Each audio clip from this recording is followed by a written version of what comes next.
میرا نام doctor Rizwan but ہے۔ میں لیفٹیننٹ انسٹیبل ہاسپٹل میں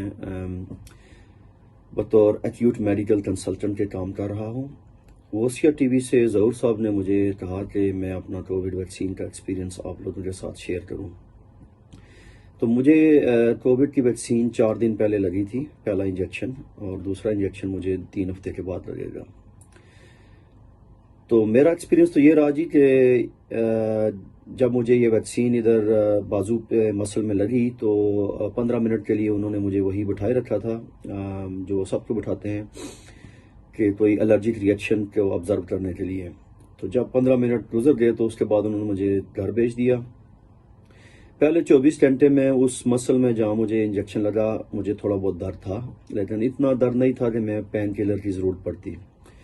اور 24 گھنٹے کے بعد میری ڈیوٹی تھی، میں نیکسٹ ڈے ہاسپٹل آ گیا اور 12 گھنٹے کی ڈیوٹی تھی، اور آج پھر میں ڈیوٹی پہ ہوں، میری آن کال ڈیوٹی ہے،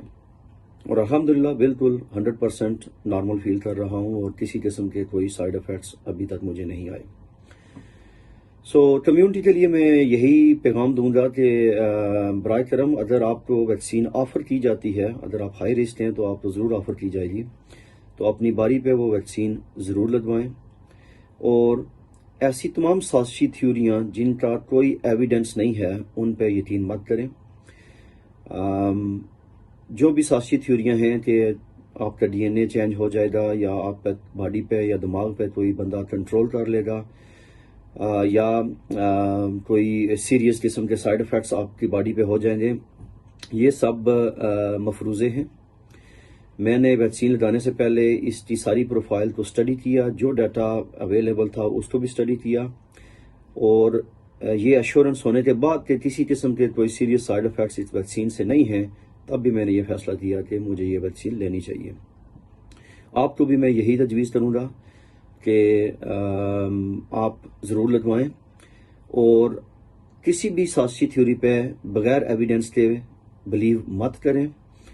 جو ڈپارٹمنٹ آف ہیلتھ یہ ریسپانسبلٹی لے کے آپ کو ریکمنڈیشن دیتا ہے کہ کون سی ویکسین سیف ہے اور کون سی نہیں ہے، اس کے کچھ سائیڈ ایفیکٹس جو ہیں وہ آئے ہیں شروع میں، آپ 3-4 لاکھ لوگوں کو UK میں یہ ویکسین لگ چکی ہے، اور ان سائیڈ ایفیکٹس میں صرف وہ لوگ تھے جن کو الرجی کی ہسٹری تھی بہت زیادہ۔ ظاہر ہے وہ لوگ جن کو الرجی کی ہسٹری ہو وہ کسی بھی دوائی سے ان کو الرجی کا رسک زیادہ ہوتا ہے، وہ صرف ویکسین ہی نہیں، چاہے بے شمار اور اینٹی بائیوٹکس ہیں یا اور دوائیاں ہیں، ان سے بھی ان کو الرجی کا رسک ہوتا ہے۔ یہ گائیڈ لائن ضرور ہے کہ اگر آپ کو کوئی سویر الرجیز ہیں تو آپ یہ ویکسین نہ لیں۔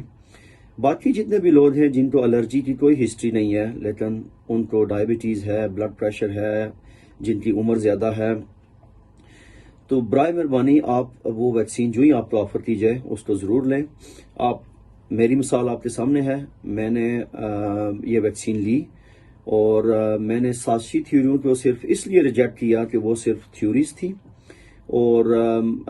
بطور مسلمان بھی میں آپ سے یہی کہوں گا کہ ہمیں سنی سنائی بات پہ یقین نہ تو یقین کرنا چاہیے اور نہ ہی اسے آگے پھیلانا چاہیے۔ جس چیز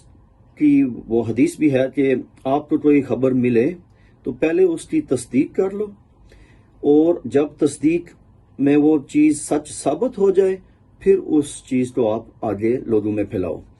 برائے کرم جو آپ کو جعلی میسیجز آتے ہیں یا ان ویریفائڈ انفارمیشن آتی ہے اس کو دوسروں کی تک پہنچا کے یا پھیلا کے ان میں اینگزائٹی مت پیدا کریں۔ جو چیز آپ کو ڈپارٹمنٹ آف ہیلتھ یا گورنمنٹ کا کوئی